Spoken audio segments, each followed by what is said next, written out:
This video discusses what Obamacare will mean to the individual, especially those currently uninsured.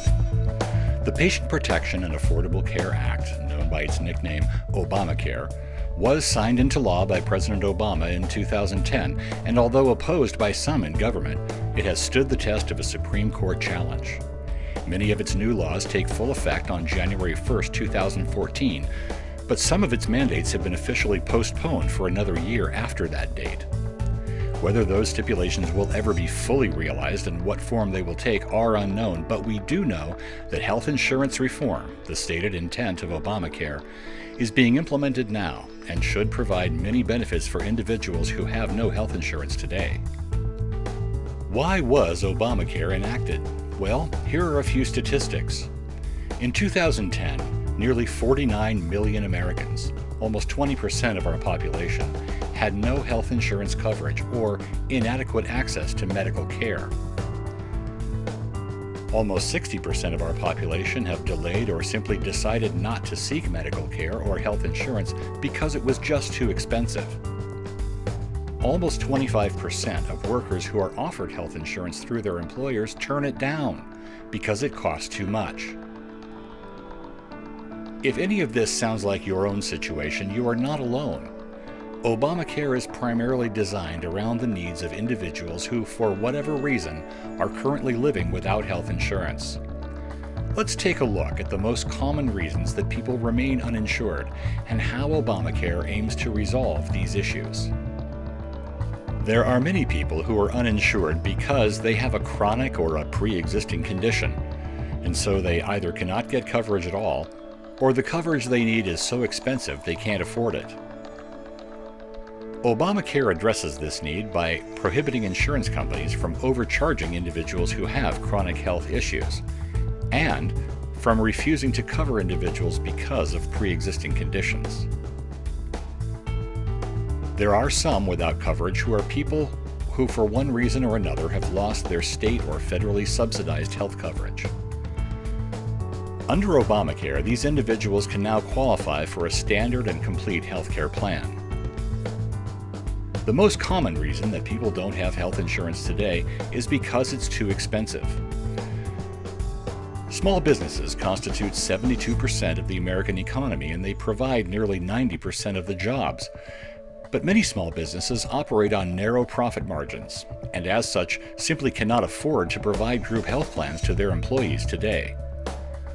As noted above, many people who are offered coverage through their employers have opted not to participate in the healthcare benefits at work because they cost too much. Obamacare addresses this situation in several ways. First, for those who are not offered group health coverage at work, Obama creates the Individual Healthcare Exchange, an online service where individuals and families can shop for and purchase healthcare coverage. For those with low income, there is a federal subsidy offered through the individual exchanges that aims to make healthcare affordable for everyone.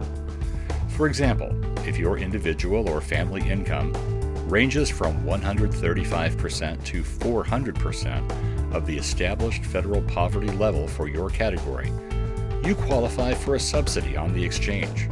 And at the lowest levels of income, that subsidy could be as much as 100%. Any individual at any income level can purchase coverage through the exchange, but the enrollment process is challenging and confusing at best.